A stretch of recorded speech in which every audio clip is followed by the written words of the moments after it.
Weldon School mbarara yasinganya mitanga SS na gori 3 arubisho mu finals zabojo okusingura ekikopo cy'omupira gw'ebigira habwa amashomero ga senior habwa Mbarara City kandi egi niye bire ine cya Mbarara district yona hamwe.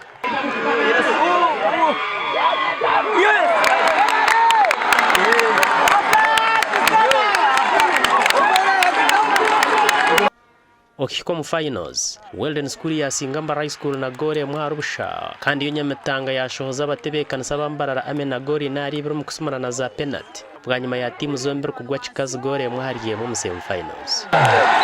Segamete kiba mukade kagwembo no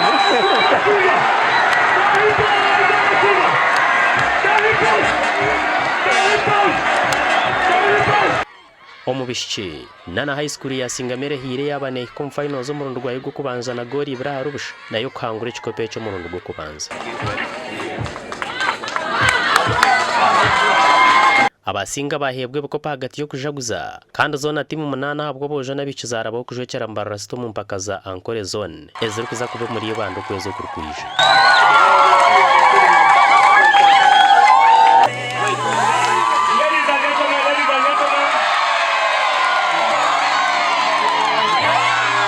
Finals zo twazikaomere iri twakora ariko domwakogo atika finals actually tuzanira finals emirundi buri season eji azo ni bakastera finals ngo kubanza n'icyo kikachi takaboga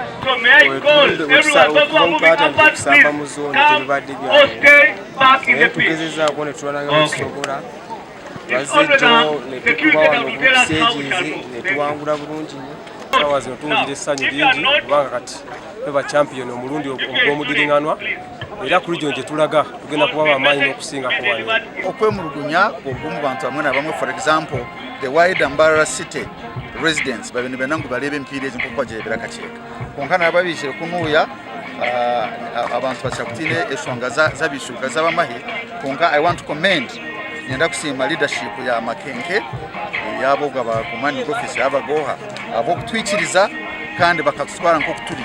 Omugandi timu y'omupira gw'ebigere ya Kyabugimbi Town Council show yize yakiza bo mu mpaka zigara za Ford Cup bwanyuma yo kugisinga na gore mwarubusha.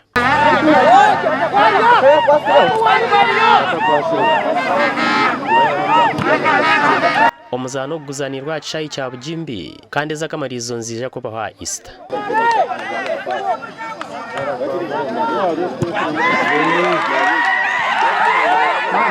Basinga no korra hamwe ka timu kazana umuzano ubonire atari mukayana no tukazana ka timu twene tutatulekera twasinga mpiro gwa tsinga tutantishiteka teka twatenzere kurya umpira ngata twenda shuba wini kwabo.